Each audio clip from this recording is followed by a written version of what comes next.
A young billionaire finds a hungry girl at the gates of his mansion. She looks at him and says, "Sorry, Dad, I'm late." What he discovers next changes his life forever. Rain hammered against the windows of the Hayes mansion as though trying to break in by force. Noah didn't mind.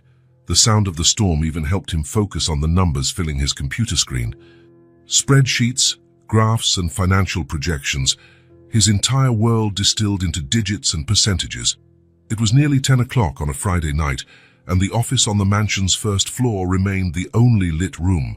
The staff had already retired to their quarters or gone home. Noah preferred it that way. Silence was his most reliable ally. A flash of lightning split the sky, briefly illuminating the immaculate garden through the French windows. The thunder that followed made the house tremble slightly.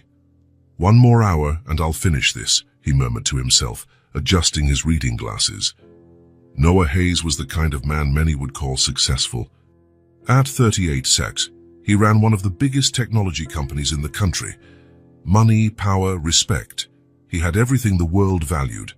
Yet he lived alone in a mansion far too large for a single person, and his social calendar was basically a string of business meetings and corporate dinners. He was about to review the last report of the night when a knock on the front door interrupted him. The sound seemed frail against the roar of the storm, but still, it was audible. Noah frowned. It was 10 o'clock at night, in the middle of a storm. Who would knock on his door at this hour? He hesitated for a moment. The intercom hadn't rung, which meant someone had managed to get past the main gate unannounced. Maybe it was an emergency involving a staff member. The knock came again, more insistent this time. With an irritated sigh, Noah stood up and crossed the entrance hall. He wasn't expecting visitors and he hated surprises. He switched on the exterior light and opened the door, already preparing an expression of impatience. What he saw left him momentarily speechless. A girl of about 5 stood before him, soaked to the skin, her brown hair stuck to her face, and she clutched an equally drenched backpack to her chest. She was visibly shivering, looking up at him with large brown eyes that, despite her obvious exhaustion, shone with a strange determination. "Can I help you?" Noah asked, confused by the presence of this unaccompanied child. The girl swallowed hard, still trembling. Then she said something that made the ground shift beneath Noah's feet. "You're Noah Hayes, right?" "I'm Emily." She paused, as though gathering courage. "You're my dad." Noah felt as if someone had punched him in the stomach. His first instinct was to slam the door and pretend this wasn't happening. A mistake. A prank. Maybe some kind of elaborate scam. "I think you're mistaken," he replied coolly, but he couldn't close the door. The girl, Emily, looked so fragile under the relentless rain. "Mom said you wouldn't know about me," she continued, her voice small but firm. "She said if something happened to her, I should come find you." Noah still held the doorknob, torn between suspicion and a strange feeling that he couldn't just ignore this situation. "Where's your mother?" he asked, trying to remain cautious. Emily lowered her eyes for the first time. "I don't know. We were together at the grocery store near the hotel, and then there were a lot of people, and I got separated from her. I waited, but she didn't come back. Mom always said that if we ever got separated and I couldn't find her, I should come here." Another clap of thunder shook the sky, making the girl shrink back. Noah looked past her, at the storm that seemed to grow worse by the minute. He couldn't just send her away, even if her story sounded made up. No child should be alone on a night like this. "How did you get here?" Noah asked, still not fully opening the door. "By taxi," Emily replied. "Mom taught me your address. She said I should memorize it, just in case." She reached into the pocket of her soaked jacket and pulled out some crumpled, wet bills. "I used the emergency money." Noah hesitated a moment longer. Part of him, the cold, rational part that had propelled him to the top of the corporate world, said this was some kind of trap, that he should call the police immediately, that he shouldn't get involved. But another part, one that rarely spoke up, couldn't leave this child shivering in the rain. "Come in," he finally said, opening the door wider. We'll figure this out. Emily took a small, hesitant step into the foyer, leaving a puddle on the marble floor. She looked even smaller beneath the bright chandelier. What's your mom's full name? Noah asked as he closed the door behind her. Claire Donovan, Emily answered promptly. Noah frowned. The name meant absolutely nothing to him. He was certain he'd never been with anyone named Claire Donovan, or at least, he couldn't recall such a person. Emily sneezed, bringing Noah back to the present moment. Whatever the truth was, the girl needed dry clothes and something warm to eat. Let's go upstairs, he said, his tone still distant. You need to dry off before we both catch a cold. Emily nodded, following him up the wide staircase to the second floor. Her wet footprints left a trail on the carpet, and Noah tried not to think about what his housekeeper would say in the morning. The Hayes mansion had 5 guest suites, all impeccably maintained despite rarely being used. Noah led Emily to the smallest one, turned on the lights, and opened the built-in closet. I don't have any kids' clothes, obviously, he said, pulling out a plain white t-shirt. This will have to do as a nightgown for now.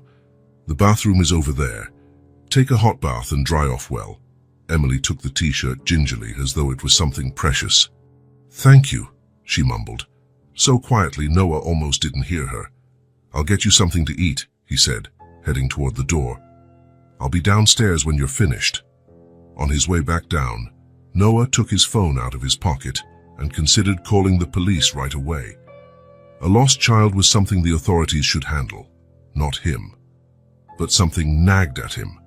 Claire Donovan. He tried again to match the name with a face, a memory. Nothing.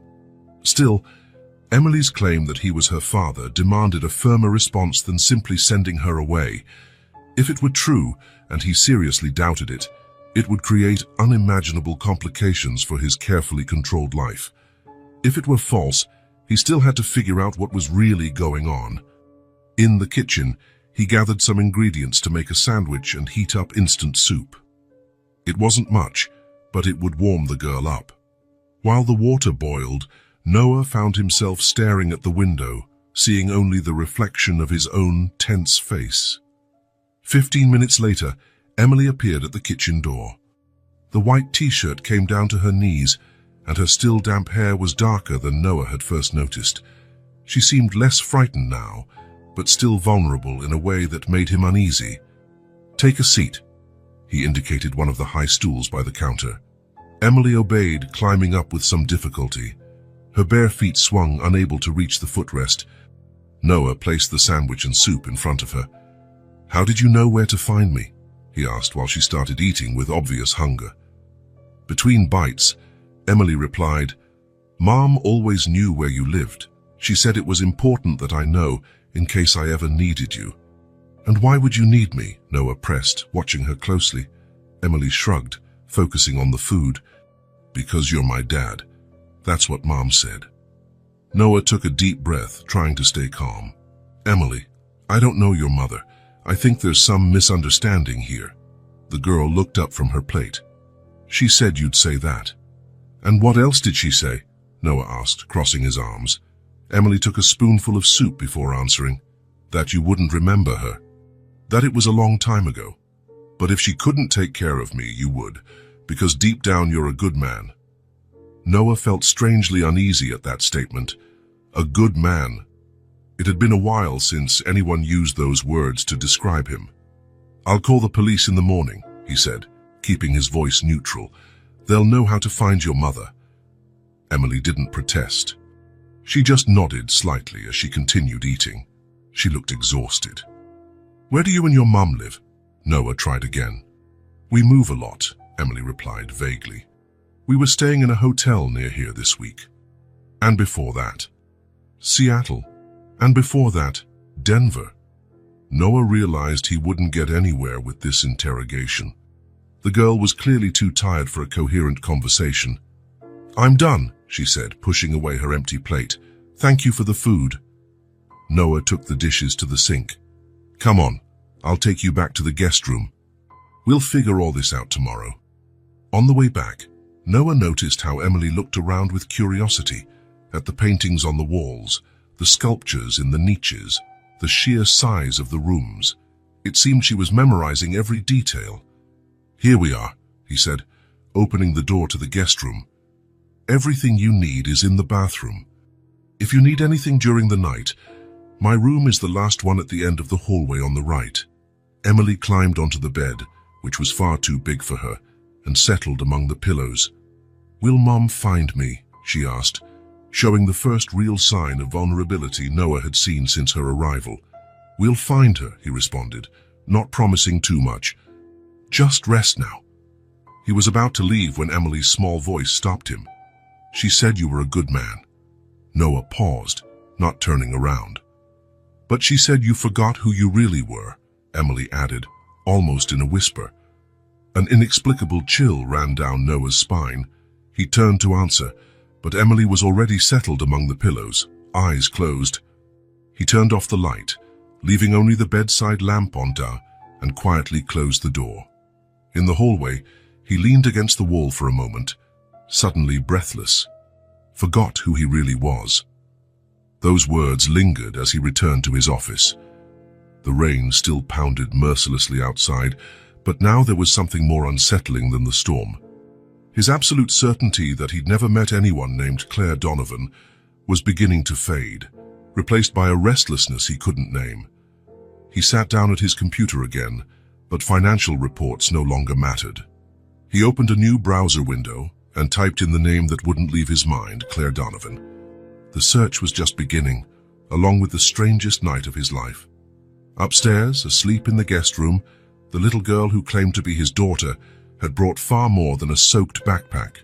She'd brought questions for which Noah was no longer sure he wanted answers. 3 days had passed since Emily's arrival. Noah maintained a calculated distance, even after discovering that the hotel the girl mentioned did indeed exist, and that Claire Donovan had checked in there with a child, but vanished on the exact date Emily had described. The police had opened an investigation into the disappearance case, but so far, nothing concrete had surfaced. Emily remained at the Hayes mansion, growing more comfortable each day in a space that wasn't really hers. "We need to clear this up once and for all," Noah told his lawyer, Diane Wells, who was sitting across from him in his office. "I want a DNA test. As soon as possible." Diane adjusted her rectangular glasses, analyzing the situation with the cool detachment Noah so valued in her services. "I can arrange it for later today," she replied. "I know a lab that can prioritize the case. We'll have preliminary results in 48 hours. "Great." Noah tapped his fingers on the desk. "What about temporary custody? Technically, you're already exercising de facto custody. If the test confirms paternity, you'll have a legal right. If it doesn't..." Diane paused. "Then we'll find out who's really behind this and what they want," Noah said, making no effort to hide the hardness in his voice. When Diane left, Noah went upstairs to the room where Emily was. He found her sitting on the bed, drawing in a notepad the housekeeper had provided. "Emily," his voice made the girl look up from her drawing. "We need to do a test." "What kind of test?" She seemed genuinely curious, without a trace of worry. "A DNA test. Do you know what that is?" Emily nodded. "It's when they check if two people are in the same family, like father and daughter." She smiled slightly. "Mom explained that you might want that someday." The child's confidence irritated him. It was as though Claire Donovan had prepared Emily for every step of this meeting, for every reaction he might have. "So you don't mind?" Noah asked, watching her closely. "No." Emily went back to her drawing. "I know you're my dad." Noah felt his face heat up, a mix of frustration and a discomfort he couldn't name. Why was this girl so certain? Why did he feel so cornered? 2 hours later, a nurse from the lab Diane had recommended arrived at the mansion. The procedure was quick, a saliva sample from both Noah and Emily. The girl showed no hint of nerves, while Noah couldn't hide his agitation. "How long until we have the results?" he asked the nurse. "We're prioritizing your case, Mr. Hayes. 48 hours, at most." Those 48 hours were the longest Noah could remember. He tried to focus on work. But his mind always drifted back to the girl now sleeping under his roof, to the name that wouldn't leave his thoughts, Claire Donovan, and to the inexplicable feeling that he was losing control of his own story. Emily, on the other hand, seemed increasingly at ease. On the morning of the second day, Noah found her in the kitchen, helping the housekeeper make pancakes. "Good morning," she said naturally, as if she'd been living in his house for years. "Want blueberry pancakes? They're the best." Noah declined, just grabbing his cup of coffee. He watched Emily's poise, how she had already found her place in a house that had never really been a home, even for him. That afternoon, the phone call Noah had both hoped for and dreaded finally came. "Mr. Hayes," the lab doctor's voice sounded formal on the other end of the line. "We have the preliminary results of the paternity test." Noah's mouth went dry. "And the probability of paternity is greater than 99.9%. There's no doubt, the girl is your biological daughter." The world seemed to slow around Noah. The words echoed in his mind, but they didn't fully register. His biological daughter, a 99.9% certainty. How was that possible? How could he have a 5-year-old daughter and not remember her mother? "Mr. Hayes, are you there?" The doctor's voice snapped him back. "Yes, thank you for the result. Send the full report to my email." Noah hung up and remained motionless for several minutes, staring at the office wall without really seeing it. Then, slowly, he walked to the living rooms, where Emily was watching a cartoon. She immediately sensed his presence, and something in his expression must have betrayed his state of shock. "They called, didn't they?" she asked simply. Noah nodded, still at a loss for words. Emily smiled, not triumphantly, but with relief. "I knew it." "How?" The question slipped out almost as an accusation. "How did you know? If I didn't even know? How can I have a daughter and not remember?" Emily's expression changed, surprisingly mature for a 5-year-old. "Mom said you wouldn't remember. She said it was complicated." "Complicated?" Noah almost laughed, an empty sound. "Having a daughter and forgetting about her is more than complicated, Emily. It's impossible." Emily turned off the TV, now focusing all her attention on Noah. "Mum doesn't like to talk about the past, but she showed me pictures of you. She told me stories. She said maybe one day you'd remember, maybe not." Noah approached, sitting next to her on the couch. "What stories? What else did she tell you?" "That you met when she worked at a coffee shop near your office, that you used to laugh more back then." Emily spoke as if reciting something memorized, but with genuine emotion. "She said something happened that separated you, and after that you forgot about her. But when she found out she was pregnant with me, it was too late to tell you." Noah tried to force his memory. A coffee shop? Claire working as a waitress? None of it triggered any recollection. "I don't..." He paused, not knowing how to explain the unexplainable to a child. "I really don't remember, Emily." The girl surprised him by placing her small hand on his. "That's okay. Mum said it wasn't your fault." The statement hit him like a punch. Not his fault. Exactly what had Claire told Emily? And why now, after 5 years, had she sent the girl to him? "When we find your mum, I'll have a lot of questions for her," Noah said, more to himself than to Emily. "She'll answer," Emily stated, with that unshakable confidence that unsettled him. "Mum always said the truth was important, even when it hurts." Noah stood up, needing space to process everything. In 3 days, his orderly, predictable life had turned into an enigma he couldn't solve. And the most unsettling part, the test confirmed Emily was indeed his daughter, meaning there was an entire chapter of his life he didn't remember. "Can I call you Dad now?" Emily's question caught him off guard. Noah looked at her, this confident child who shared his genes, who had his eyes, and who, in some inexplicable way, was part of him. "Let's take it slow," he replied, his voice gentler than he intended. "We have a lot to figure out first." But the truth revealed by the DNA test was inescapable.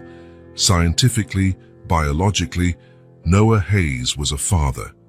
What he couldn't understand was how he'd become one, and worse, how he'd forgotten. The paternity test result changed everything. In less than 24 hours, Noah turned his search for answers into a large-scale operation. The Hayes mansion, usually silent, now buzzed with security personnel, private investigators, and lawyers. "I want all the security camera footage from the grocery store where Emily says she got separated from her mother," Noah told Marcus Brent, the head of security he'd hired years ago for delicate corporate matters, and from the adjacent streets, nearby stores and everything. Marcus, an ex-military man of few words, nodded. "We've already requested them. We're reconstructing her movements in the 48 hours before she disappeared." Across the makeshift conference table in Noah's office, Diane Wells was flipping through documents. "What's strange is that I can't find many records for Claire Donovan," she commented, frowning. "No significant bank accounts, few lease agreements, always temporary. It's like she was hiding." Noah felt a twinge at the back of his neck. "Hiding from whom? Or from what?" Marcus added. "Some people prefer living off the radar, sometimes because of debts, legal troubles, or..." He hesitated. "Or," Noah pressed him, "or because they're afraid of someone." The silence that followed was loaded with unsettling possibilities. Noah couldn't stop thinking. If Claire was running from something or someone, why had she sent Emily specifically to him? A soft knock on the door interrupted his thoughts. Sarah, the housekeeper, peeked inside. "Mr. Hayes, Emily is asking if she can have lunch. It's almost 2 o'clock." Noah glanced at the clock, surprised. He'd lost track of time completely. "Take a break," he told the group. "We'll resume in an hour." As he walked up the stairs toward the kitchen, Noah realized this was his new reality. He could no longer bury himself in work and meetings without considering another person, a 5-year-old child, his daughter, who depended on him for the most basic needs. He found Emily sitting on the kitchen counter, swinging her legs far from the floor, while Sarah helped her color a book. "Look, I made a green dinosaur," Emily exclaimed when she saw him, holding up the book proudly. "Very nice," Noah replied, surprised by the kindness in his own voice. "Sorry I kept you waiting." Emily shrugged and went back to coloring. "Sarah helped me. She doesn't color outside the lines." The housekeeper smiled discreetly while preparing sandwiches. Noah noticed how Emily had already built a comfortable relationship with her. In just a few days, the girl was beginning to put down roots here, while Claire remained a mystery. "Can we eat outside?" Emily suddenly asked, pointing to the window. "It's sunny." Noah hesitated. He usually ate lunch in his office, when he remembered to eat at all. The garden was just scenery he saw through the windows. "Why not?" he answered, surprising even himself. Minutes later, they sat at a table on the back patio under the shade of an old oak tree. The air was fresh and clean after the previous week's storm, as though nature also wanted a fresh start. Emily perched on 2 cushions to reach the table, her legs dangling as she ate. "Emily," Noah began, as she took bites of her sandwich cut into triangles, just as Sarah had learned she preferred. "Can you tell me more about you and your mom? Where did you live?" Emily chewed, leaving crumbs on the plate. "We've lived in a lot of houses. Sometimes in hotels, too." "You moved a lot." Noah tried to keep the question simple. Emily nodded energetically. "A lot. Mom says we're explorers." "Do you know why you move so often?" The little girl shrugged with the simplicity of her 5 years. "Mom says it's because of work, but she always looks back when we leave. Like she forgot something." Noah exchanged a glance with Marcus, who hovered discreetly near the patio door. The security chief gave a slight nod, indicating he was mentally recording the information. "What does your mom do? What kind of work?" Noah continued, keeping his voice light. "She talks to people on the computer," Emily said, taking a big bite of her sandwich. "Sometimes she uses funny words I don't understand." "Other languages?" Emily nodded, her mouth full. "She can speak a bunch of languages. Sometimes she teaches me magic words." "Do you go to school?" Noah asked, curious about how a 5-year-old living on the movie got her education. Not yet. Mom teaches me letters and numbers. Emily looked proud. I can count to 100. Want me to show you? Maybe later. Noah gave a small smile. Did your mom ever say where she'd go if you got separated? Emily shook her head, making her hair bounce. No. She just said if we ever got separated, I should come to your house, that you'd take care of me. Did she talk about me before? Tell you stories? Yes. Emily brightened, her eyes shining. She said you drink a lot of coffee. Black coffee. Yuck. She made a face that, surprisingly, brought a small smile to Noah's lips. Double Americano. No sugar, he murmured. That's it. Emily clapped her hands, delighted he knew. How did you guess? Noah froze. That specific detail, his preference for coffee, triggered a strange déjà vu. He did always order a double Americano with no sugar. It was a habit of many years. It's just what I always order, he answered cautiously. What else did she say about me? That you used to play music. Emily lifted her hands, imitating someone at a piano. A pretty song with moon in the name. Claire de Lune, Noah murmured, the words slipping out before he could stop them. Yes, Emily's eyes widened. How did you know? Noah had no explanation. It wasn't a specific memory of Claire, but it was indeed his favorite piece to play years ago. The name Claire and Claire de Lune, could that be a coincidence? The rest of lunch passed with Emily sharing more fragments of her life with her mother, interspersed with questions about the animals she saw in the garden and whether Noah had toys in the house. She bounced from topic to topic like a typical 5-year-old. Every detail only deepened the mystery but also evoked a strange effect on Noah. The name Claire Donovan was beginning to provoke an almost physical sensation in him, not a concrete memory, but a familiarity he couldn't quite place, like a word on the tip of his tongue that refused to be spoken. After lunch, Noah had to return to his professional obligations. An important video conference couldn't be postponed, even though his personal life was in utter chaos. Emily, I need to work for a few hours, he explained, choosing words a 5-year-old would understand. Why? The question came immediately, with the direct curiosity typical of her age. Because it's my job. I have an important meeting. Emily frowned, clearly unsatisfied with his answer. But I wanted to show you my other drawings. Noah found himself in unfamiliar territory. In his world, work always came first. He wasn't used to anyone questioning his priorities, least of all someone who barely reached his waist. How about we look at your drawings after dinner? He offered, surprised by his own flexibility. Emily considered for a moment. Can we have pasta? Pasta? With tomato sauce. It's my favorite. Sure, Noah agreed, once again surprising himself. Pasta with tomato sauce. The afternoon dragged on with meetings and emails. Between tasks, Noah checked in with Marcus to see if there were any updates on Claire. The hours passed without any significant breakthroughs. We found footage of her on the grocery store cameras, Marcus reported at the end of the day. She entered with Emily at 3:47 p.m. and that afternoon. By 4:22 p.m. the cameras show Claire looking agitated, searching for someone, presumably Emily, who's no longer with her. Then what? Noah asked, tense. She leaves the store, apparently looking for her daughter outside.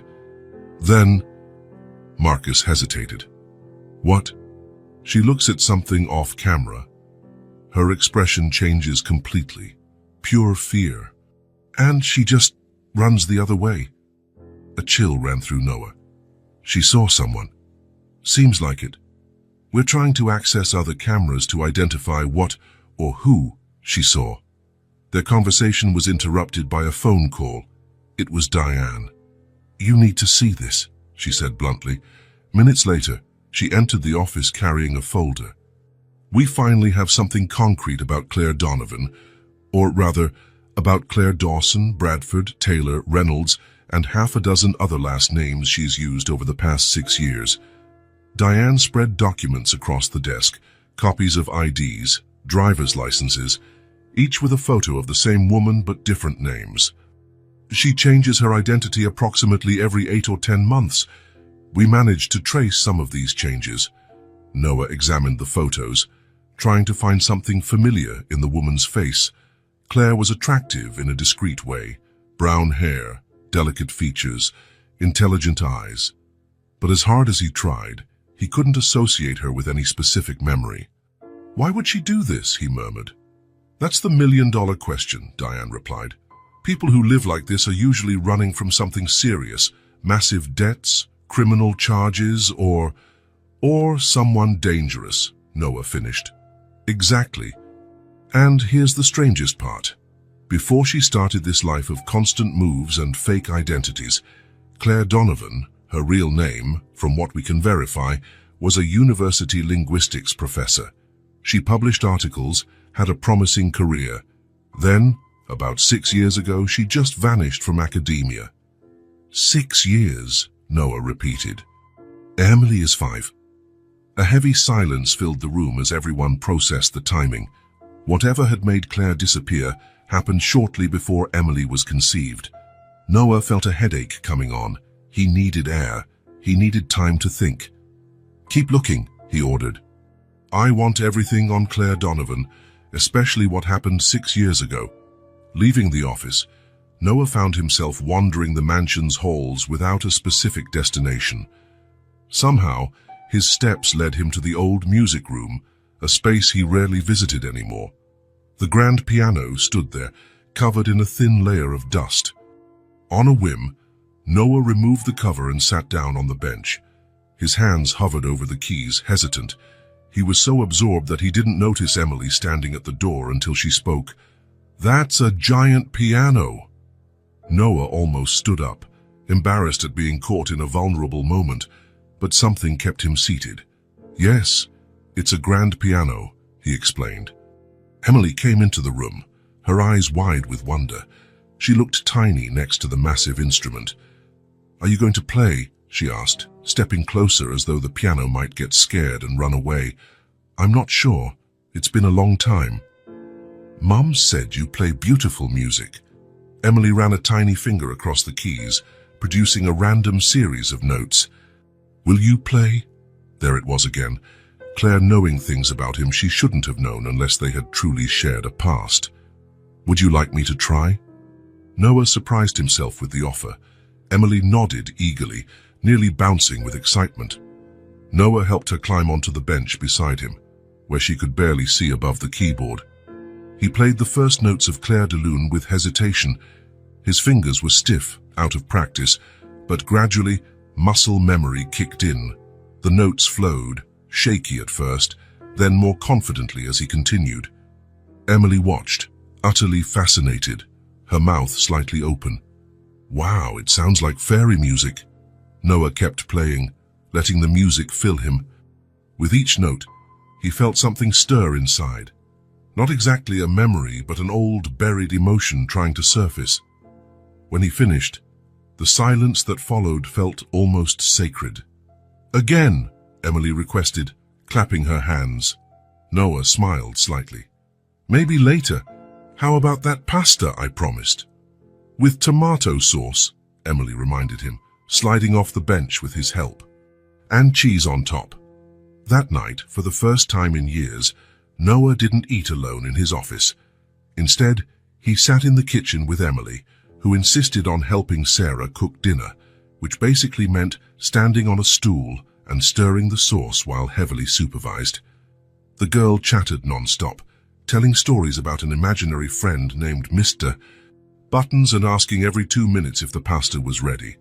It was a simple, domestic scene, one that had never belonged in his orderly and solitary life. And, surprisingly, Noah found himself less uncomfortable than he'd imagined. During dinner, Emily suddenly went quiet, for the first time that Noah had seen her without that bubbling energy. "You are going to find Mom, aren't you?" The question carried both hope and fear. Noah realized that despite all her apparent adaptability, Emily was still just a frightened 5-year-old child, separated from the only constant in her life. "I'll do everything I can," he answered honestly. "I promise." Emily studied his face for a moment with surprising intensity for someone so young. Then, to Noah's complete surprise, she held out her pinky finger. "Pinky promise?" she asked seriously. Noah hesitated before hooking his own pinky with hers. "Pinky promise?" Emily seemed satisfied with that and returned to her pasta with renewed interest. Later, after putting Emily to bed, a process that included 3 bedtime stories, checking under the bed and in the closet for monsters, plugging in a nightlight, and promising to leave the door slightly open, Noah returned to his office. The reports on Claire Donovan, or whatever her real name was, were still scattered across his desk. Photos, documents, fragments of a life inexplicably tied to his. Noah picked up one of the photos, studying the woman's face. Claire.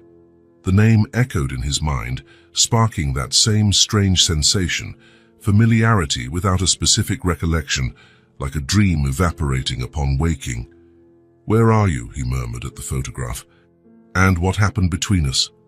The mansion was quiet around him. Somewhere above, his daughter, it was still strange to think of her that way, slept soundly, clutching a teddy bear Sarah had found in a closet. And somewhere out there, the woman who knew his secrets, his preferences, his music, was still missing. Noah placed the photo back on the desk and leaned against his chair. Tomorrow he would resume the search. Tomorrow, maybe he'd be one step closer to understanding how he'd lost not just a woman, but also 5 years of his own daughter's life. And maybe a part of himself too. 2 weeks had passed since Emily's arrival, and Claire's absence was becoming a heavy presence in the Hayes mansion. The search continued, but yielded no concrete results. Noah had expanded the team of investigators and offered a substantial reward for any information, yet Claire Donovan seemed to have vanished. Emily, meanwhile, was adapting surprisingly well to her new routine. Noah had hired a tutor to guide her education, since the girl was used to being homeschooled.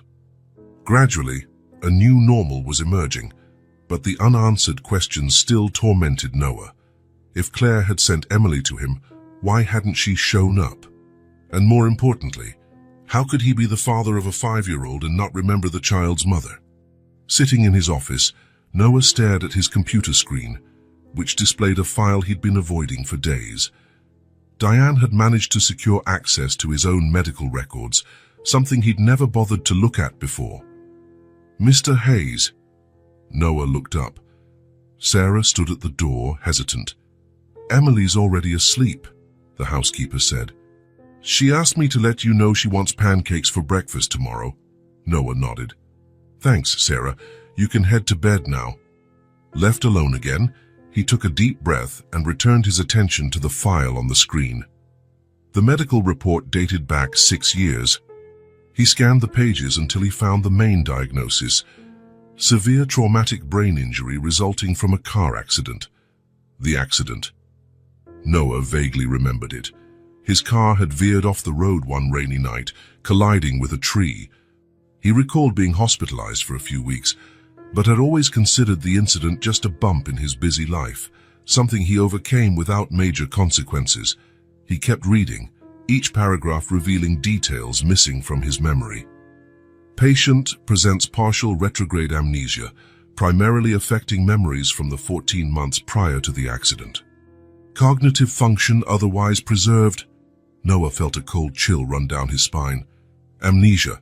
No one had ever mentioned that to him. Or had they, and he'd simply forgotten. His eyes darted to the accident date. Doing a quick calculation, he realized it matched roughly 6 months before Emily's likely conception.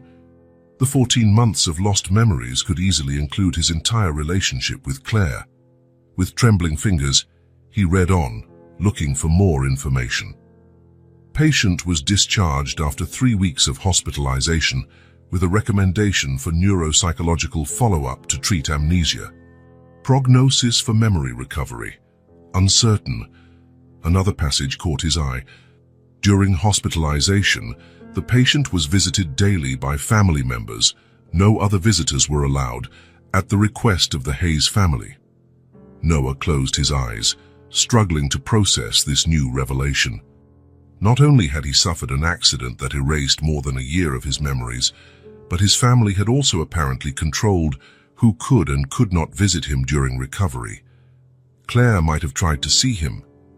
Had she been turned away by his family? He realized he was holding his breath and exhaled slowly. He needed more answers. He grabbed his phone and called Diane, despite the late hour. "I need you to find my neurologist from back then," he said as soon as she answered. "Dr. Morales. I want an appointment as soon as possible." 2 nights later, Noah woke with a start. Another dream. The third one since he'd learned about his amnesia. It was always the same scenario.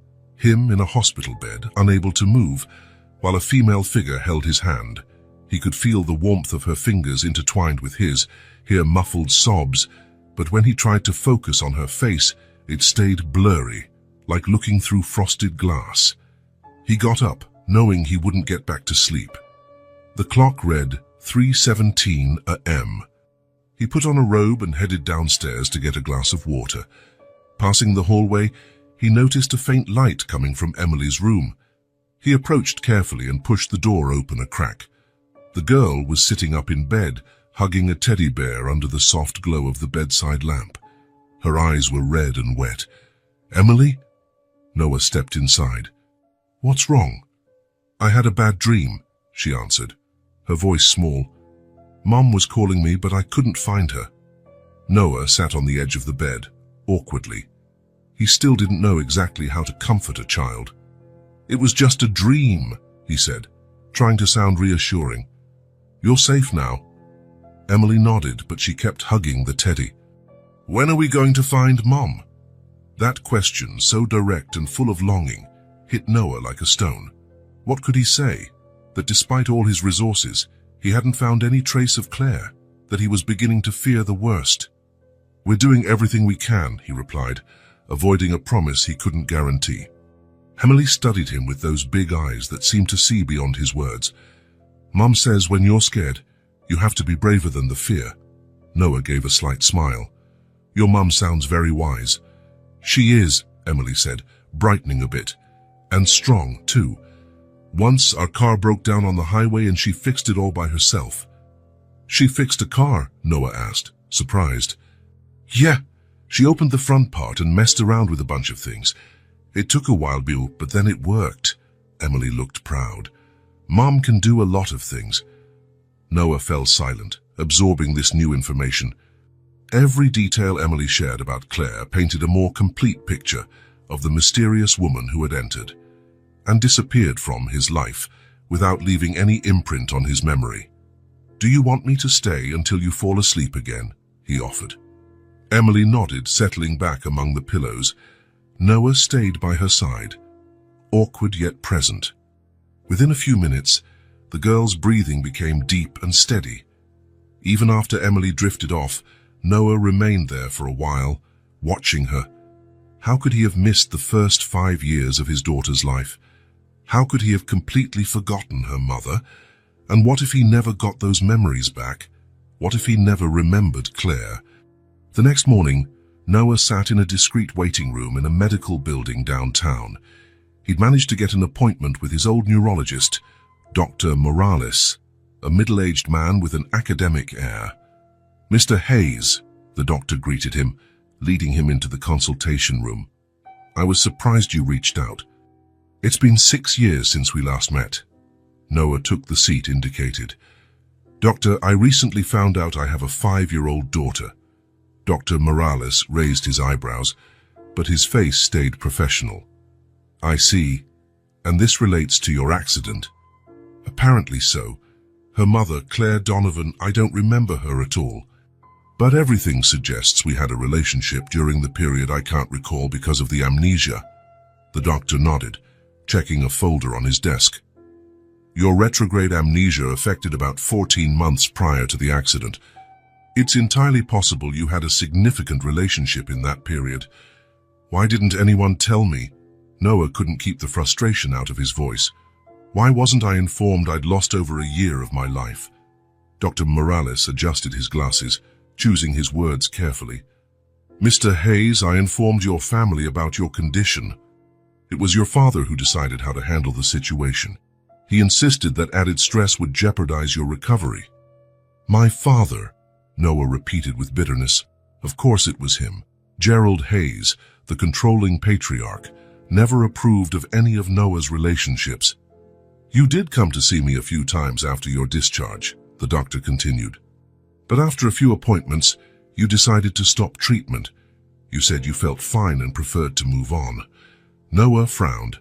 He had no memory of making that decision. That's common in amnesia cases, Dr. Morales explained, noting Noah's confusion.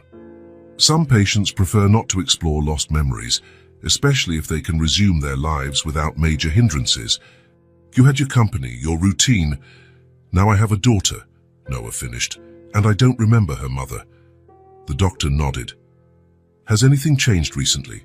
Are you having flashbacks or recurrent dreams? Noah hesitated. Dreams. A woman in the hospital holding my hand. I can't see her face. That's a good sign, Dr. Morales said. It means the memories are there, just inaccessible. We can try some therapeutic approaches to help you recover them. Like what? Cognitive behavioral therapy, clinical hypnosis, visualization techniques, the doctor listed. But I must warn you, recovering traumatic or emotionally charged memories can be a difficult process. It's worth a try, Noah decided. He needed the truth, for Emily's sake and his own. Over the next 2 weeks, Noah split his time between his company, Emily, and therapy sessions. 3 times a week, he met with Dr. Leanne Chen, a neuropsychologist specializing in memory recovery, recommended by Dr. Morales. The sessions were intense and often frustrating. Visualization exercises, deep relaxation techniques, even clinical hypnosis, all in an attempt to access those lost 14 months. The brain protects itself, Dr. Chen explained, during a particularly difficult session. When it suffers trauma, like your accident, it may block memories from the prior period as a defense mechanism. But it's been 6 years, Noah argued. Time isn't always the main factor. Without the right stimuli, some memories can remain blocked indefinitely. In one session, Dr. Chen asked Noah to bring music he used to listen to around the time of the accident. He chose Debussy, including Clair de Lune, the piece he inexplicably associated with Claire. Lying on a comfortable couch in the silent office, Noah closed his eyes as the delicate notes filled the space. Dr. Chen guided him through a relaxation exercise, asking him to visualize a hallway with multiple doors. Each door could contain a memory, she said softly. Just observe them. Don't force anything. Noah imagined the hallway, feeling deeply relaxed. The doors appeared in his mind, all closed. He walked mentally down the corridor until one door caught his attention.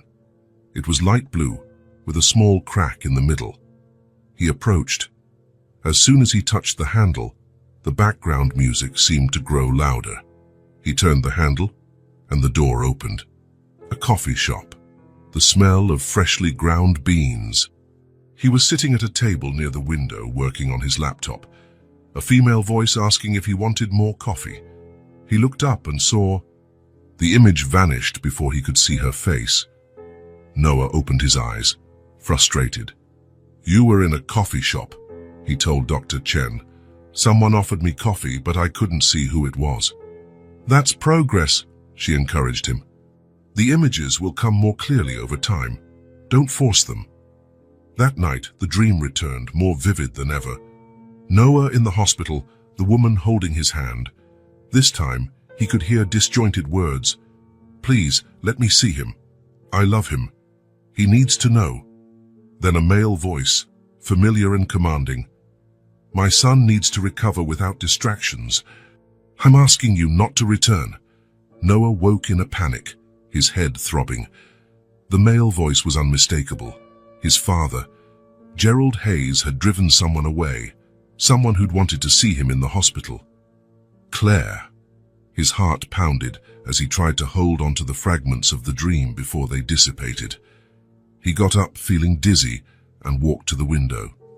Outside, the night was clear, dotted with stars, the same view he'd had 6 years ago, yet everything was so different now. A shrill scream tore through his thoughts. "Mom!" Noah rushed down the hall to Emily's room. He found her sitting up in bed, tears streaking her cheeks, still trapped in the nightmare. "Emily," he called softly, sitting next to her. "It's me. You're safe." The girl looked at him, blinking in confusion for a moment before recognizing him. Then, without warning, she threw herself into his arms, sobbing. "I dreamed Mom was scared," she hiccuped between tears. "She was running and calling my name, but I couldn't reach her." Noah held her awkwardly, feeling her small body tremble against him. "It was just a dream," he murmured, though he feared it might be more than that. If Claire really was running from something or someone. "I want my mom," Emily sobbed, her voice muffled against Noah's shoulder. "I know," he replied, feeling a crushing sense of helplessness. What could he say? How could he comfort a child whose pain mirrored his own inability to recover his past and find answers? "I'll find her," he promised, though it was a promise he wasn't sure he could keep. "We'll find her together." But as he rocked Emily back to sleep, Noah felt the weight of his own inadequacy. He didn't know how to be a father. He didn't know how to comfort a frightened child. He had no memories to guide him, no experience to draw upon. All he had were fragments, loose pieces of a puzzle whose final picture he couldn't imagine. A woman crying in a hospital, his father barring someone from seeing him. A DNA test confirming Emily was his daughter. Medical reports detailing 14 missing months of his life. Somewhere in that void of memory was Claire Donovan, the woman who knew the music he played, who had single-handedly raised their daughter for 5 years, who for some reason had needed to send Emily to him now. Still sitting on Emily's bed, watching the sleeping face so much like his own, Noah made a silent vow. He would find Claire. He would recover his memories. He would learn the truth no matter how painful it might be. Because for the first time in his adult life, something mattered more than work, success, or the Hayes family's expectations. That little girl, asleep with tears still drying on her cheeks, she deserved answers. And if that meant facing the blank space in his own memory, then that was exactly what he would do. Noah woke to the sound of laughter coming from downstairs. For a moment, he was disoriented. The Hayes mansion rarely heard laughter, especially not so early. Then he remembered Emily. Over the last 3 weeks, his routine had changed more than in the previous 10 years. Now he woke up earlier, had breakfast in the kitchen instead of his office, and knew all the names of the characters on his daughter's favorite cartoon. His daughter. It was still odd to phrase it that way, but each day made it feel less surreal. He dressed quickly and went downstairs. In the kitchen, he found Emily perched on the counter, helping Sarah prepare what appeared to be pancake batter. The girl had flour on her nose and smiled as she stirred the mixture. "Dad!" she exclaimed upon seeing him, without letting go of the spoon. "We're making pancakes with faces." Noah noted she'd started calling him Dad a few days earlier, naturally, without him asking or suggesting it. The first time, it had caught him off guard, causing a strange lump in his throat. "Good morning," he said, pouring himself some coffee. "Faces. Sarah said we can use blueberries for eyes and bananas for smiles," Emily explained excitedly, "like in the book we read yesterday." The book in question was part of a growing collection now occupying an entire shelf in his office. Bedtime stories had become a mandatory ritual before lights out. "Mr. Hayes," Sarah said while pouring the first pancake on the griddle. "Mr. Brent called. He said he'll be here in an hour for the meeting." Noah nodded. Marcus was leading the search for Claire, now with a larger team of investigators and private detectives. They'd arranged a meeting to discuss updates. "Emily, do you mind staying with Mrs. Patel this morning?" he asked, referring to the tutor he'd hired. "I have an important meeting." "About Mom?" Emily asked directly, her large eyes fixed on him. Noah hesitated only for a moment. He had decided not to hide the truth from her, at least not entirely. "Yes, about your mom." Emily nodded, suddenly serious. I'm going to make a drawing for her while you talk. For when we find her. The child's unwavering optimism sometimes left Noah speechless. After almost a month of intensive searching, he was starting to fear the worst, but Emily was certain they would find Claire. That's a great idea, he replied, sitting down to share breakfast with his daughter. An hour later, Noah was in his office with Marcus Brent and 2 private detectives hired for the case. Diane Wells was also there, taking notes.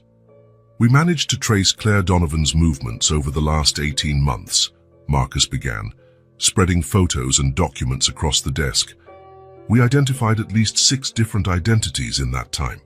Why so many changes? Noah asked, examining photos of Claire in various cities. This is where it gets interesting, said Jeff Lowry, a former police officer now working as a private investigator. We spoke with neighbors, temporary co-workers, landlords at the places she rented. They all say the same thing. She always seemed to be looking over her shoulder. Like she was running from someone, added the second detective, Anna Ramirez. A woman in Boston, where Claire lived for 4 months as Claire Taylor, said she checked the locks twice and never accepted deliveries without looking through the peephole. Jeff went on. In Denver, a neighbor said she moved out in the middle of the night after seeing an unfamiliar car parked on the street for 2 days in a row. A knot formed in Noah's stomach. The picture emerging was disturbing. Claire living in constant fear, always watchful, always ready to flee. And Emily in the middle of all that, he muttered. Yes, and that's noteworthy, Anna said. Despite all the moves, from what we learned, Claire never neglected her daughter. Private tutors, libraries, museums. She made sure Emily had some kind of proper education. Marcus took the lead again. The first big question is, who or what was she running from? And the second, why send Emily to you now? Noah had no answers to those questions. Over the past few weeks, his therapy sessions had produced only fragments of memory. A coffee shop, a laugh, the touch of a hand. Nothing substantial enough to solve the mystery of Claire Donovan. There's more, Jeff said, hesitating. We found someone who had regular contact with Claire, a woman named Teresa Vega in Portland. She was Claire's neighbor for about 3 months, a year ago. And, Noah prompted him, Teresa said Claire mentioned being pursued by someone powerful, someone who could buy anyone. Jeff paused. She also said Claire feared they might hurt her daughter. Noah felt a chill course through him. That explains why she sent Emily to me. If she believed I could protect her if something happened. But it doesn't explain why she hasn't shown up, Diane pointed out, or why she waited 5 years to do so. A heavy silence fell over the room. The possibility that Claire was in real danger was becoming more and more likely. We need to intensify the search, Noah decided, standing up. Double the team. Increase the reward. I want reinforced security at the mansion for Emily. Marcus nodded. I've already initiated advanced security protocols. No one comes in or out without thorough checks. There's one last thing, Anna said, pulling an envelope from her briefcase. We found this in Seattle. Claire worked at a bookstore for a few weeks about 2 months ago under the name Claire Reynolds. The owner kept this when Claire left abruptly. Anna slid a photograph across the desk. Noah picked it up, feeling his heart rate spike. The photo showed a young woman, Claire, sitting on a park bench. Next to her was a small girl, unmistakably Emily, about 3 years old. They smiled at the camera. On the back, a date from 2 years prior and a single handwritten word. Remember, remember, Noah repeated, feeling a strange sense of déjà vu. The photograph seemed to be trying to tell him something, to awaken some buried memory. There's more, Anna continued. The bookstore owner mentioned that Claire regularly visited a particular cafe, Blue Note, almost every day. A cafe? Noah frowned, the mention sparking something in his mind. Yes, and here's the interesting part. The Blue Note was less than a mile from here. It's been closed for about 2 years, but at the time I used to go there, Noah finished, realization washing over him. Double Americano, no sugar. Everyone in the room stared at him, puzzled. Mr. Hayes, Marcus looked confused. Emily told me her mother said they met in a coffee shop where she worked, that I always ordered the same coffee. Noah looked at the photo in his hands, forcing his mind to recall. The blue note was on my route between my old apartment and the office. I went there almost every morning. So we have a solid connection, Diane concluded. You and Claire really did know each other. This isn't just a made-up story. Noah nodded slowly, still staring at the picture. Something about Claire's smile, the way she tilted her head, stirred a feeling of familiarity, but the full memory remained just out of reach, like a dream upon waking. I guess we have a clearer direction now, Jeff said. We'll track all of Claire's movements in Seattle during that period. If she revisited the Blue Note, she might have other connections there. The meeting lasted another hour, setting new parameters for the search. When everyone left, Noah remained in his office, still holding the photograph. Remember. What did Claire want him to remember? A gentle knock on the door interrupted his thoughts. Emily walked in, carrying a colorful drawing. I'm done, she announced proudly, handing him the paper. Noah took it. It showed 3 stick figures, a small one with brown hair, a taller one seemingly in a suit, and a third with long brown hair. Above them was a bright yellow sun and a big red heart surrounding them all. It's our family, Emily explained. You, me, and Mom. When we're all together again. Noah felt an unexpected surge of emotion. It's very beautiful, he managed to say. Can I put it on the fridge? Emily asked, already grabbing it back. Sarah says that's where families put important drawings. Of course, Noah replied, watching as she skipped out of his office excitedly. Family. The word had never meant much to Noah. Growing up, family meant stifling expectations and conditional approval. His father, Gerald Hayes, had built a corporate empire and expected Noah to follow that path exactly as planned. His mother, always in her husband's shadow, rarely intervened. The Hayes family meant success, not affection, but now a 5-year-old girl was redefining that concept for him. The rest of the day passed with Noah balancing work and the new rituals he'd established with Emily. Lunch together, a walk in the garden mid-afternoon, helping her with the educational exercises from her tutor. That night, after dinner, came Emily's favorite part of the day, story time. Noah settled into the armchair beside her bed, a children's book in his hands. This one's about a bear who loses his family and finds them again, Emily said, snuggling into the pillows with her teddy bear. Noah began to read, noticing how Emily's eyes lit up at each twist in the story. When they finished, she caught him off guard with a question. You know you've changed, right? Noah blinked in confusion. What do you mean? When I got here, you didn't smile much, now you smile more, Emily stated with the straightforward honesty of a child. Sarah and Diane noticed too. I heard them talking. Noah didn't know how to reply. Was it true?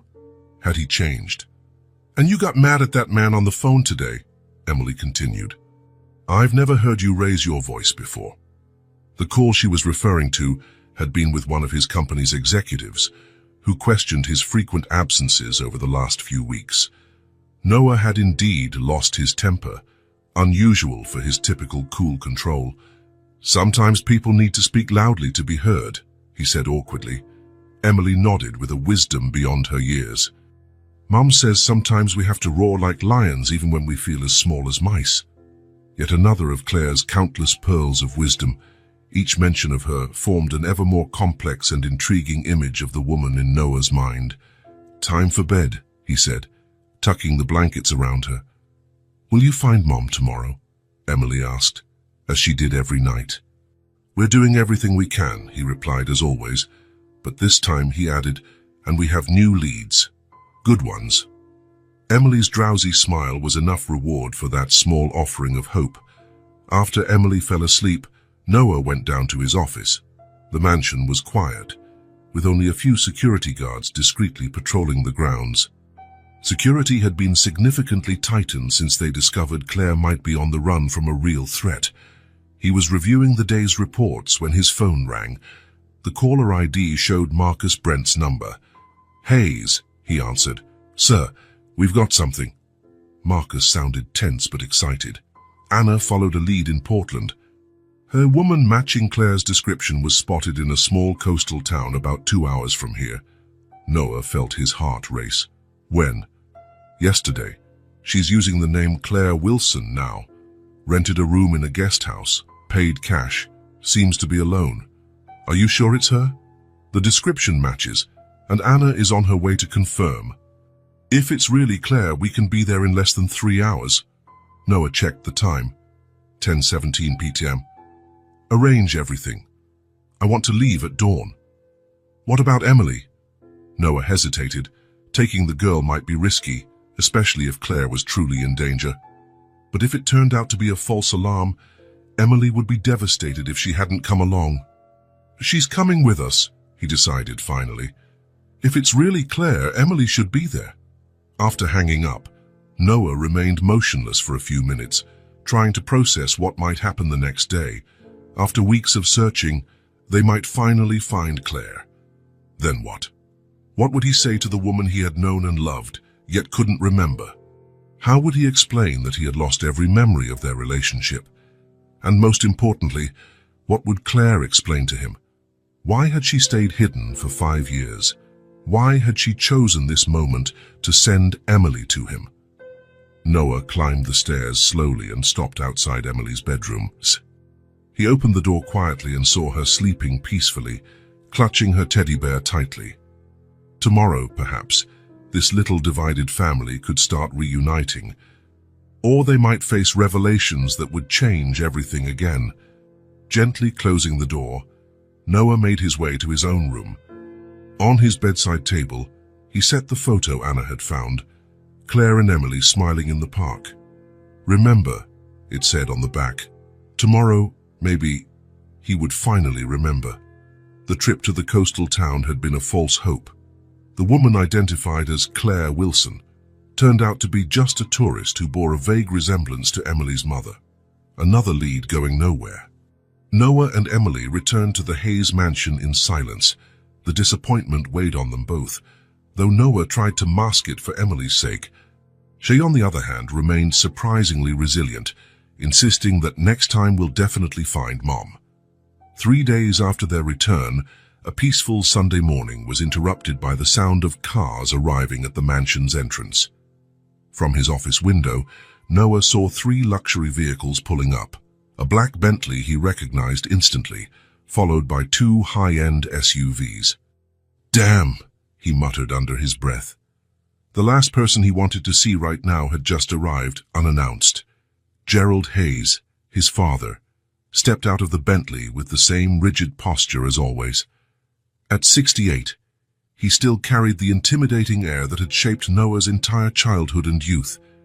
Behind him was Noah's mother, Eleanor, ever elegant and distant. From the other cars emerged his older brother, Richard, with his wife Vanessa, and his sister Caroline with her husband, the entire Hayes family. This couldn't be good. Noah didn't have time to warn Emily, who was playing in the backyard with Sarah. By the time the doorbell rang, it was too late. "Mr. Hayes," the butler announced at the office door. "Your family is in the living room." "Tell them I'll be right there," Noah replied, taking a moment to gather his thoughts. When he entered the large living room, the whole family was seated as though convened for a council of war. Gerald stood by the fireplace, appearing every bit the general ready for battle. "Noah," his father started, skipping any greeting. "We came as soon as we heard. Why didn't you inform us about this situation?" Noah kept his composure. "Hello to you too, Dad, Mom, Richard, Caroline." Eleanor tried a tense smile. "Dear, we're worried." "Worried about what exactly?" Noah asked, though he knew the answer. "About this nonsense," Gerald replied curtly. "Diane told us about the girl and this ridiculous story." Noah felt a surge of anger. Diane was his personal attorney, but also handled affairs for Hayes Technologies. Apparently, her loyalty was divided. Emily is not nonsense, Noah said, controlling his voice. She's my daughter. The DNA test confirmed it. DNA can be manipulated, Richard interjected, in the condescending tone Noah had always loathed. Especially when large sums of money are involved. Vanessa, always keen to involve herself in family matters, added, "We all know this type of scam, Noah. Some woman shows up out of nowhere, claiming she has a child by a wealthy man. Oldest trick in the book. The girl didn't show up out of nowhere," Noah retorted. "And Claire isn't asking for anything. She hasn't even shown up to make demands." "Yet," Gerald stressed. "This is obviously the first step of the scam. Send the child in, create an emotional bond, then appear demanding millions not to cause a public scandal." Noah almost laughed at the irony. His father, worried about a public scandal when his own actions 6 years ago could be far worse. "The DNA test is conclusive," Noah insisted. "Emily is my biological daughter." "And what about the mother?" Caroline asked, her tone softer but still laced with distrust. "Who is this Claire Donovan? What do we know about her?" Before Noah could answer, the living room door opened. Emily, hair still damp and wearing a clean dress, apparently Sarah had brought her inside from the backyard, stepped in. She froze at the sight of so many strangers. Silence enveloped the room as 6 pairs of hostile or curious eyes fixed on the small figure at the door. "Emily," Noah called, extending his hand. "Come here." She walked across the room and stood beside him, glancing warily at the adults. "This is Emily," Noah introduced. "My daughter." Gerald studied the child with analytical eyes. "She has the Hayes nose," he conceded reluctantly. "And the eyes," Eleanor added, her expression softening slightly. Emily looked from one adult to another, clearly uncomfortable under their scrutiny. "Who are they?" she whispered to Noah. "They're my parents and siblings," he explained gently. "You're my family?" Gerald took a step forward, speaking to Emily in the same tone he used in corporate meetings. "So, you're Claire Donovan's daughter. What did your mother tell you about us?" Emily shrank back against Noah. "Nothing. She only talked about my dad." "And what exactly did she say about your dad?" Gerald pressed. Noah intervened. "That's enough. Emily, why don't you go with Sarah and fix a snack? I need to talk to the family." The girl seemed relieved to leave that tense environment. As soon as the door closed behind her, Noah turned to his relatives. "Let me make something very clear," he said, his voice low and firm. "Emily is my daughter. This is not a scam, not a plot, not nonsense. And I won't allow you to treat her like it is." "Noah," Gerald began in his familiar authoritarian tone, "you're not thinking straight. This woman, Claire, obviously took advantage of you, took advantage of the past you helped erase," Noah interrupted. "That accident, the amnesia. Interesting how no one thought it important to mention I lost over a year of memories." Eleanor shifted uncomfortably. Richard and Caroline exchanged glances. "We did what was best for you," Gerald replied, unflinching. "Sure, you were on a self-destructive path, involving yourself with unsuitable people, jeopardizing the future we built for you." "Unsuitable people," Noah repeated bitterly. "Like Claire. Especially like her," Gerald confirmed. "A coffee shop waitress, no prospects, no connections, trying to latch onto the Hayes family. We did what was necessary." The casual, remorseless confession struck Noah like a blow. His suspicions were confirmed. His family had deliberately kept Claire away during his recovery. "You had no right," Noah said, his voice trembling with barely contained anger. "We had every right to protect this family's interests," Gerald countered, unmoved. "And that's exactly what we're doing now. This little girl can't just be admitted into the Hayes name without considering the legal, financial, and public image implications." Noah looked at each of them. His authoritarian father, his passive mother, his arrogant brother, his uncertain sister. the family that had always dictated the terms of his life. "I'll say this only once," he declared, his voice steadier than it had ever been when facing his father. "Emily is my daughter and will stay with me. I will keep searching for Claire. None of you will interfere in any way." "Noah," Gerald began, but Noah cut him off. "If you interfere, if you do anything against Emily or Claire, I'll cut all ties with this family.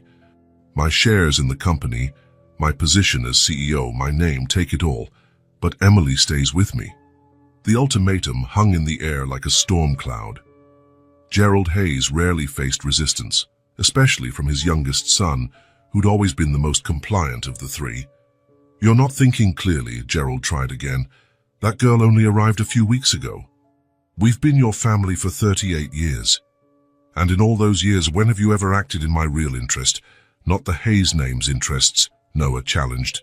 "Emily may have arrived recently, but she's more genuine than anyone in this room." Eleanor stood, looking suddenly weary. "Gerald, perhaps we should give Noah some time. It's clear he has feelings for the child." Gerald stared at his son for a long moment, his face a mask of displeasure. Finally, he said, "This isn't over, Noah. Once you get over this sentimentality, we'll talk again about practical measures to handle this situation." "There is no situation to handle," Noah replied. "There's only a reality you need to accept." The Hayes family left with the same efficiency they'd arrived. Once the last car disappeared, Noah felt his shoulders relax, as if a physical weight had been lifted. He found Emily in the kitchen, eating a sandwich Sarah had made. She looked at him with those attentive eyes, as if sensing the lingering tension. "They didn't like me," she said plainly, not as a question but a statement. Noah sat beside her. "They don't like much that's beyond their control," he answered honestly. "But it doesn't matter." "Why not?" "Because I like you," Noah said, surprised at how easily the words came. "And nobody can change that." Emily smiled, offering him half her sandwich, a simple gesture that meant more to Noah than any approval Gerald Hayes had ever given. In that moment, he knew he'd made the right decision. For the first time, he'd chosen his own path, and there was no going back. The phone rang at 3:17 a.m. Noah, a light sleeper these days, answered before the second ring. "Hayes," he said, instantly alert. "We found her." Marcus Brent's voice needed no introduction. "Claire Donovan, we're absolutely sure this time." Noah sat up in bed, his heart pounding. "Where?" "At a guest house called Safe Harbor on the outskirts of Millhaven, about an hour's drive from here. Our local contact positively ID'd her from the photos." "How long has she been there?"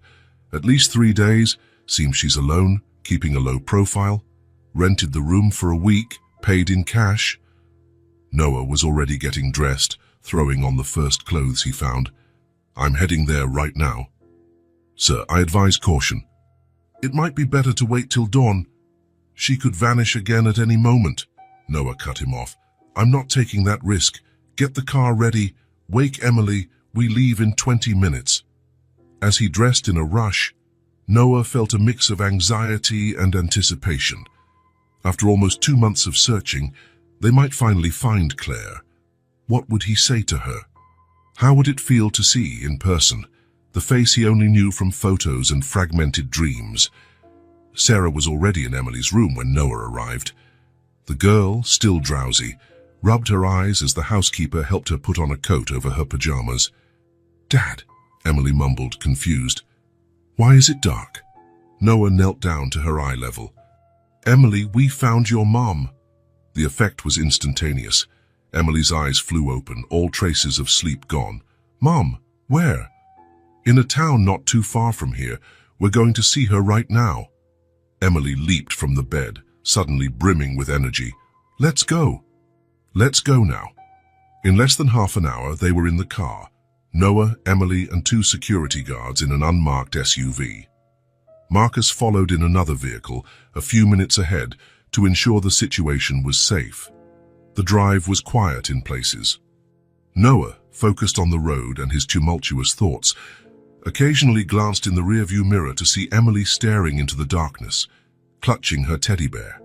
"What's Millhaven like?" the girl finally asked. "A small seaside town," Noah said. "I've never been, but they say it's quiet." "Mom likes the ocean," Emily remarked. "She's always happier when we're near the beach." Another detail about Claire that Noah tucked away. Every piece of information seemed precious now, like puzzle fragments he desperately wanted to fit together. An hour later, the sky began to lighten as they entered Millhaven. It was a tranquil place with modest houses and businesses. Marcus waited at a gas station near the main road. "I confirmed in person. She's still there," he said. "Room 8, at the end of the first-floor hallway. The owner said she usually leaves around 7 to grab breakfast at a nearby diner." Noah checked his watch. 5:42 a.m. "We're going straight to the guest house." Safe Harbor was a simple establishment with faded paint and a small, poorly maintained garden. It looked like the kind of place people on the move or with limited funds would stay. The parking lot had only 3 cars, all old. "Wait here," Noah instructed one of the guards, who stayed in the vehicle. "Marcus, you and Ryan stay alert but discreet. I don't want to scare her." Emily clung to his hand tightly as they approached the reception door. An older woman, still in a robe and looking sleepy, answered. "We need to see Claire Donovan," Noah said bluntly. "It's urgent." The woman frowned. "At this hour?" "She's asleep, like any decent person should be." "Please," Emily piped up, her voice small and anxious. "She's my mom." The woman's expression softened at the sight of the girl. She studied Emily's face for a moment, then looked at Noah with dawning comprehension. "Room 8, she finally relented. "End of the hallway on the left." The walk to the room felt endless. Emily squeezed Noah's hand harder with each step.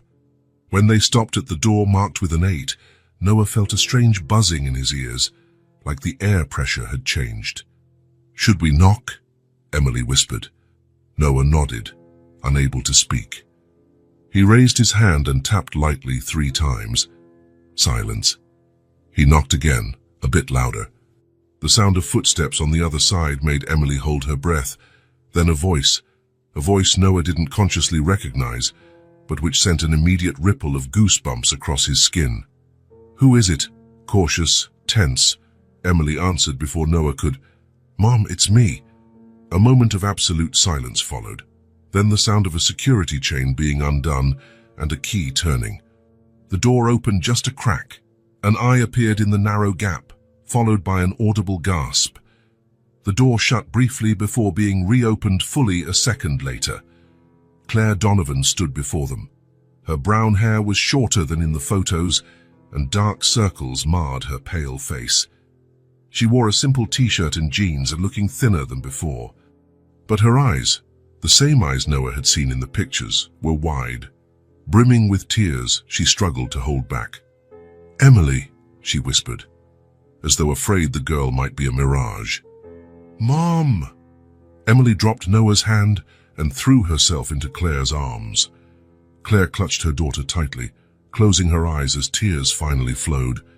Relief radiated from her face, like someone breathing again after nearly drowning. Then, still holding Emily, she lifted her eyes to meet Noah's. The impact was immediate and overwhelming. The moment their gazes locked, something burst in Noah's mind. Not a complete memory, but an intense flash so strong it nearly made him stagger. Laughter. Spilled coffee on his pants. Hastily offered apologies. A napkin offered in peace. "Don't worry, I hated those pants anyway." Those same eyes, bright with humor and embarrassment. "Noah," Claire said, her voice pulling him back to the present. His name on her lips sounded oddly familiar, like a distant echo of something he'd heard 1,000 times before. "Claire," he answered, feeling the strangeness of addressing someone he both knew and didn't know. Emily, still in her mother's arms, looked from one to the other expectantly. Claire, realizing they were still in the hallway, stepped back. "Come in," she said, her tone cautious. The room was small and impersonal, a single bed, a tiny table, an old wardrobe. A backpack sat open in the corner, and some papers were scattered on the table, the only real sign of occupation. Claire had turned anonymity into an art form. "Are you okay, Mom?" Emily asked, studying her mother's face with concern. "I am now," Claire replied, hugging her again. Then, reluctantly, she turned to Noah. "How did you find me?" "I've had a team searching for you since the day Emily showed up," he said. "Why did you run? Why send Emily to me without explaining?" Claire hesitated, glancing meaningfully at her daughter. Noah understood. "Emily, why don't you go with Marcus to the diner and get us some coffee? I bet they have pancakes at this hour." The girl looked uncertainly between her parents. "But I just found Mom." "I'll be here when you get back, I promise," Claire assured her, stroking her hair. "I need to talk to your dad." For a moment. After Emily left with the security guard, a tense silence filled the room. Claire sat on the edge of the bed, looking suddenly exhausted. "You don't remember me, do you?" she finally asked. Noah saw no point in lying. "No, not completely. I had an accident 6 years ago. I lost some memories." "Some memories?" Claire repeated with a humorless laugh. "That's what your father told me when I tried to visit you in the hospital. Noah lost some memories, but he's moving on. It's better for everyone if you don't complicate his recovery." Another flash struck Noah. The hospital. A pounding headache.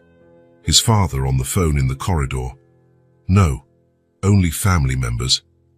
"Doctor, understand this is for his own good. Some complications are best left in the past." "Were we close?" Noah asked, knowing how absurdly inadequate the question was. Claire looked at him for a long moment. "We were engaged, Noah. We'd been living together for almost a year when you had the accident." The revelation hit Noah like a punch. Engaged. Not just a fling. Not just a casual relationship. They were committed. The weight of it made his heart pound. Why would my family... Why would they keep me away?" Claire finished for him. "Because I was a coffee shop waitress when we met.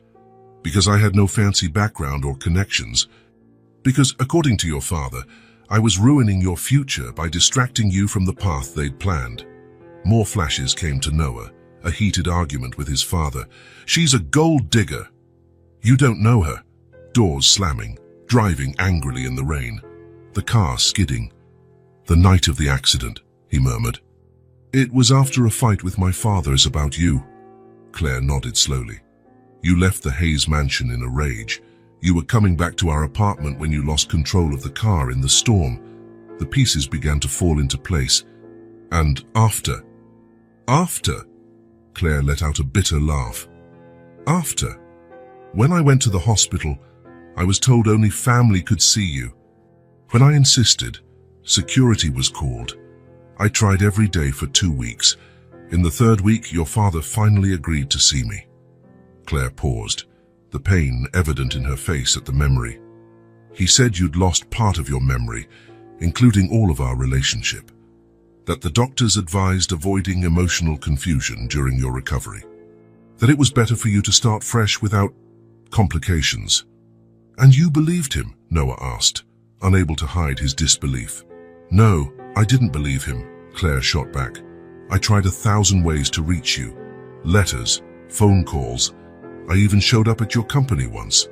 Security guards had my picture. Your family created a perfect wall around you." The fragments of memory Noah had been collecting now formed a dark puzzle. His father, his family. They had deliberately separated him from the woman he loved, exploiting his amnesia to rewrite his life as they saw fit. "Then you found out you were pregnant," he concluded, the weight of it hitting him like a ton of bricks. Claire nodded. 2 weeks after I gave up trying to see you, at first I thought about trying again. Surely not even Gerald Hayes could deny a man the right to know about his child. But then I was visited by a Hayes family lawyer. They offered me a large sum to move on elsewhere. When I refused, the threat started subtle at first, then more direct. I lost my job. My apartment mysteriously caught fire. I got the message. Noah felt sick. His family had gone that far to keep Claire and his child away. So you ran. I ran to protect our daughter, Claire corrected him. I moved constantly, changing cities, jobs. Always looking over my shoulder, always afraid they'd find us. For 6 years, Noah murmured, finally grasping the magnitude of it. You raised our daughter alone, on the run, for 6 years. And I would have continued if they hadn't found us again, Claire said, rubbing her tired face. 2 months ago, I noticed we were being followed. I recognized one of the men Gerald had sent years ago. I knew it was only a matter of time before they caught up to us, so I made the hardest decision of my life. Sending Emily to me. Claire nodded, tears silently running down her cheeks. You were the only one who could protect her if something happened to me. I knew that if she made it to you, not even your father would dare hurt her. She carries the Hayes name. Noah felt a toxic mix of emotions, anger at what his family had done, guilt for not being there for Claire and Emily, grief for all the lost time. But most of all, an overwhelming understanding of how many lives had been ruined by Gerald Hayes' manipulation and control. I'm so sorry, he finally said, his voice trembling. I'm sorry for everything you've been through, for not being there, for not remembering. Claire looked at him, her expression complex, hurt, exhaustion, but also something softer, perhaps understanding. It wasn't your fault, Noah. You didn't choose to forget. You didn't choose the accident. They exploited the situation, and you were as much a victim as I was. Noah took a hesitant step closer, then stopped, unsure. How did one comfort someone who had meant everything to him, yet he couldn't fully remember? Just then, another flash of memory, clearer than the others. Claire in his arms, both lying on a worn-out couch, soft jazz playing in the background. She laughed against his neck. I never thought I'd fall in love with a guy in a suit. I never thought I'd happily trade my suit for ripped jeans. Peace, contentment, love. I'm starting to remember, he said quietly. Not everything, but fragments, moments, feelings. Claire nodded, wiping her tears. Emily looks just like you when she smiles, she said, her tone shifting. Every time I looked at her, I saw you. It was my comfort and my pain at the same time. The sound of small, excited footsteps in the hallway announced Emily's return. The door opened, and she bounded in with a paper bag. I got pancakes for everyone, she declared triumphantly. And coffee for the grown-ups. Claire smiled at her daughter, a real smile that brightened her tired face. Then she turned to Noah, a silent question in her eyes. Emily, Noah said, bending to meet the girl's gaze, you and your mom are coming home with me, to our home. If she wants to... Emily looked hopefully at Claire, who seemed cautious but didn't dismiss the idea outright. We need to talk more, Claire finally said. There's a lot to figure out, a lot to consider. But for the first time in 6 years, there was also hope. Our family, divided by manipulation and amnesia, now had a chance to reconnect, even if the road ahead was still uncertain and the challenges great. Noah realized he might never fully recover all his memories. But as he watched Emily dole out pancakes to him and Claire, he understood that maybe he didn't need every piece of the past. Maybe they could create new memories together. 3 weeks after finding Claire, Noah woke one morning with absolute certainty. The sessions with Dr. Chen had finally produced results. His memories were nearly fully restored. Not just random flashes, but entire sequences of his life with Claire. He remembered the engagement ring, a simple diamond in white gold that he gave her under the stars. He remembered the apartment they shared, the plans they made, the night of the accident following a fight with his father. The puzzle of his mind was finally complete. It was time to confront his family. I need to see the whole family today. Urgent. My place, 2 p.m., he texted his father. The response was swift.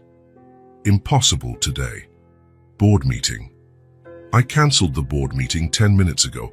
I've already spoken to all the members. Today, 2 p.m. Over breakfast, Noah watched Claire and Emily discussing the decorations for the girls' bedroom. There was a precious normalcy in that moment that made his heart tighten. This was what he could have had for the last 6 years. "My family's coming this afternoon," he announced. "It's time to settle everything." Claire looked at him, tense. "What exactly do you plan to settle?" "I've regained almost all my memories. I know what they did, and I'm not going to let them threaten our family anymore." "Our family?" Claire repeated with a hint of bitterness. "Yes. Whatever happens between us, we are a family, and I'm going to make sure no one interferes again." At exactly 2 o'clock, the luxurious cars parked in front of the house. Gerald and Eleanor Hayes led the group, followed by Richard, Caroline, and their spouses. Noah received them in the formal living room, Claire quietly at his side. "Well," Gerald began without preamble, "it seems the situation has escalated." His cold gaze slid to Claire, who met it evenly. "Have a seat," Noah said. "What I have to say won't take long, but I want everyone to hear it." Noah remained standing, feeling the last missing fragment of memory click into place. The day of the accident, when he had intended to announce his engagement to the family. "I've recovered my memories," he announced. "All of them. I remember how we met, how we fell in love, how we decided to be together despite your opposition." Gerald barely blinked. "Romantic fantasies don't change facts, Noah. You had a serious accident." "And you used my amnesia to rewrite my life," Noah interrupted, "to erase Claire from it." Richard cleared his throat awkwardly. "Noah, we did what was best." "Best?" Noah almost laughed. "Threatening a pregnant woman, burning down her apartment." Eleanor turned pale, looking at her husband. "Gerald, you said you only persuaded the girl." Gerald kept his composure. "Everything was done to protect you and the company. That in waitress and was steering you off your path." "It wasn't just a whim," Claire interjected, her voice firm. "We were engaged, planning to get married. When I realized I was pregnant, all I wanted was for Noah to know he was going to be a father." Caroline looked horrified at her father. "You offered her money to vanish, even though she was carrying your grandchild?" "A claim of pregnancy is the oldest trick in the book," Richard defended. "Emily has my eyes, my nose, even my laugh," Noah retorted. "You saw the DNA test. She's my daughter, and you stole 6 years of her life from me." Gerald turned to Claire. "What do you want then? Money? Recognition?" Claire stepped forward. "I want you to stay away from my daughter. I want you to understand that you failed despite all your power. You couldn't keep Noah from his true family." Noah placed himself beside Claire. "I'm here to set terms, not negotiate. Claire and Emily will stay with me. If there's any interference, any attempt to tear our family apart again, the consequences will be permanent." "You're threatening your own father." Gerald narrowed his eyes. "I'm promising to protect what matters. If that means giving up the presidency at Hayes Technologies, renouncing the Hayes name, so be it." Eleanor stood abruptly. "Noah, you're talking about abandoning your inheritance and your position all for my family," Noah finished. "Something you should understand, but turned into nothing more than strategic alliances." The shock was evident on everyone's faces. Never in his life had Noah challenged them so directly. "I have obligations to this family and to the company," Gerald tried one last time. "I won't let you destroy everything I've built." "That's your choice, Dad. Accept reality or lose your heir." Caroline, always the most sensitive, stood with tears in her eyes. "Noah, we're still your family. You can't just cut us off." "You cut Claire and Emily out of my life without a second thought," Noah replied gently. "But I'm not telling you to pick sides. I'm setting boundaries. Those who respect them are welcome." Gerald Hayes rose, his face flushed with restrained fury. "This discussion is not over, Noah." "I've learned who truly cares about me," Noah responded, glancing at Claire. The Hayes family left in a tense procession. Caroline lingered at the door, whispering, "I'm so sorry," before following the others. Would you really do it? Claire asked once they were alone. Give up everything. I already did the moment I chose to confront them. They won't give up easily, Claire warned. I'm not asking them to. I'm just asking them to respect my choice. Noah hesitated, then touched Claire's cheek. A choice I made once before when I gave you that ring. Claire didn't pull away, but her eyes remained cautious. We're different people now. Yes, but some things haven't changed. What I felt for you, what I still feel, is real. Emily came running in, interrupting the moment. They left already? She asked, glancing around. Noah knelt to her level. Yeah, they're gone. They were mad? Emily asked perceptively. A little, Noah admitted. But that doesn't matter now. Are we staying here all together? Noah looked at Claire, letting her decide. Claire hesitated only a moment. Yes, Emily, we're staying. For now. It was a start. 3 months later, the beachfront house was nearly complete. In a moment of impulse, Noah had bought the property and surprised Claire with his plans. It's not the Hayes mansion, he'd explained. It's something new, ours. That sunny afternoon, Noah was supervising the final construction touches when Claire approached. Emily was off in the distance, building a sandcastle with Caroline. Surprisingly, the first Hayes family member to reach out for reconciliation. She really does look like you when she smiles, Claire said. And she has your determination, Noah replied. That castle's been rebuilt 3 times because it wasn't right. Claire laughed, and the sound made Noah's heart race. Every one of her smiles still felt like a victory. I found something, she said, extending her closed hand. While sorting the last of the boxes, Noah held out his palm, and Claire dropped a small metallic object into it. The ring, the same one he'd chosen for her 6 years ago. I kept it all these years, Claire explained. Even while we were running, even when I was furious. Noah stared at the ring, now completely familiar. He remembered every detail, choosing it, rehearsing his proposal, Claire's face when he'd knelt down. Does this mean, Noah began. That I'm ready to try again, Claire answered. Not exactly like before. We're different people now. Maybe better people. Noah looked at the ring, then at Claire, then at Emily in the distance. 3 lives that had almost remained apart. In a gesture echoing a scene from 6 years ago, Noah knelt in the sand. Claire Donovan, will you build a life with me? Again? Claire, tears in her eyes but smiling firmly, held out her left hand. Yes, a new life, with no secrets, no lost memories. Emily noticed what was happening and dashed toward her parents, throwing herself into their arms. The 3 of them tumbled onto the sand, laughing together, forming a perfect little circle. As the sun began to set over the ocean, casting golden light on the house that would be their new beginning, Noah Hayes finally felt complete. No longer the Hayes heir, no longer the man with fragmented memories, just Noah, father to Emily, partner to Claire. At last in possession of his own memories, his own destiny, and that was more than enough.